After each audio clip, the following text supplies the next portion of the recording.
கண்ணின் மணி போல் என்னை காத்தும் மண்ணில் வீழ்ந்தேனே, கோட்டை அரண் போல் என்னை காத்தும் தாண்டி போனேனே. மனம் வருந்தி மனம் திருந்தி உன்னை சரணடைந்தே, என்னை ஏற்று மன்னி தருள உன்னை வேண்டுகிறேன்.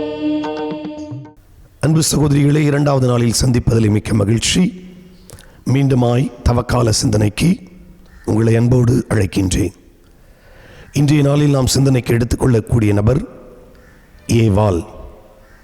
ஏவாள் என்ற இந்த பெயர் எபிரேயத்தில் ஹையா என்பதிலிருந்து வருகிறது. அப்படி என்றால் வாழ்வோருக்கு முதன்மை என்று அர்த்தம் என்று தொடக்க நூல் 3:16-20 நாம் பார்க்கின்றோம். இந்த ஏவாளிடமிருந்து நாம் கற்றுக்கொள்ள வேண்டிய பாடத்தை தெரிந்து கொள்வதற்கு முன்பாக let us also know the uniqueness of Eve, ஏவாள். 1. ஏவாள் ஆதாமின் உதவியாளர் மற்றும் துணையாளர். தொடக்க நூல் 2:18 வாசிக்கின்றோம். நல்லா பாருங்க சிஸ்டர்ஸ், ஆதாமின் குறையை போக்க நிறைவான ஏவாளை கடவுள் ஆதாம்கிட்ட கொடுக்கிறார். அதுதான் பியூட்டி.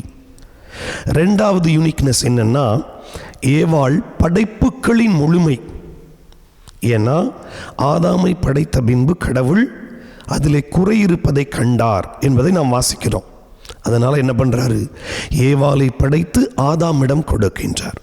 படைப்பின் முழுமை இந்த ஏவாள் என்று நாம் 2வது அதிகாரம் 21-22 வாசிக்கின்றோம். ஆதாம் சிறந்த படைப்பு, ஏவாள் முழுமையான படைப்பு. 3வது நாம் தெரிந்து கொள்ள வேண்டியது, ஆதாமை உலகத்தில் முதலாக சிரிக்க வைத்தவர் ஏவாள். அதனால தான் நம்ம 2வது அதிகாரம் 23 வாசிக்கின்றோம். சிரித்த முகத்தோடு ஆதாம் ஏவாளை பார்த்து பாடிய காதல் பாடல், என் எலும்பின் எலும்பு என் சதையின் சதை என்று அவரை பார்த்து பாடிய, சிரித்து பாடிய ஒரு பாடல் இந்த பாடல். 4வதாக நாம் தெரிந்து கொள்ள வேண்டியது, ஏவாள் வாழ்வோர் அத்துணை பேருக்கும் தாயாக இருக்கிறார். இதெல்லாம் ஏவாளுடைய முக்கியத்துவம், த யூனிக்னஸ் ஆஃப் ஏவாள். இப்போ நீங்களும் நானும் கற்றுக்கொள்ள வேண்டிய பாடம் என்ன? we have to learn lot from Eve. Number 1, ஏவாள் படைப்புகளிலே அழகானவர், ஆனால் நம்பிக்கை இல்லாதவர். நல்லா பாருங்க, விவிலியத்தில் சாராள், ரெபேக்கா, ராக்கேல் இவர்களை அழகானவர் என்று சொல்லுவார்கள். அவர்கள் அழகானவர்கள் மட்டுமல்ல, நம்பிக்கைக்கு உரியவர்கள். அப்போ இந்த ஏவாள் அழகானவராக இருந்தார், ஆனால் நம்பிக்கைக்கு உரியவராக இல்லை. 2வது தெரிந்து கொள்ள வேண்டிய பாடம், ஏவாள் ஆதாமுக்கு அவசியமானவராக இருந்தார். ஆதாமுக்கு ஏவாள் இல்லை என்றால் வாழ்க்கை இல்லை. அதே போல நம்ம சபையில் ஒவ்வொருத்தரும் அவசியமானவர்கள். நீங்கள் பெரியவங்களாக இருக்கலாம், சின்னவங்களாக இருக்கலாம், பதவியில் இருக்கலாம், பதவியில் இல்லாமல் இருக்கலாம், நீங்கள் முக்கியமானவர்கள். 3வது, ஏவாள் ஆதாமுக்கு கடவுளால் தரப்பட்ட ஸ்பெஷல் கிஃப்ட். நீங்களும் நம்ம சபைக்கு, பிரான்சிஸ்கன் சபைக்கு தரப்பட்ட ஸ்பெஷல் கிஃப்ட்.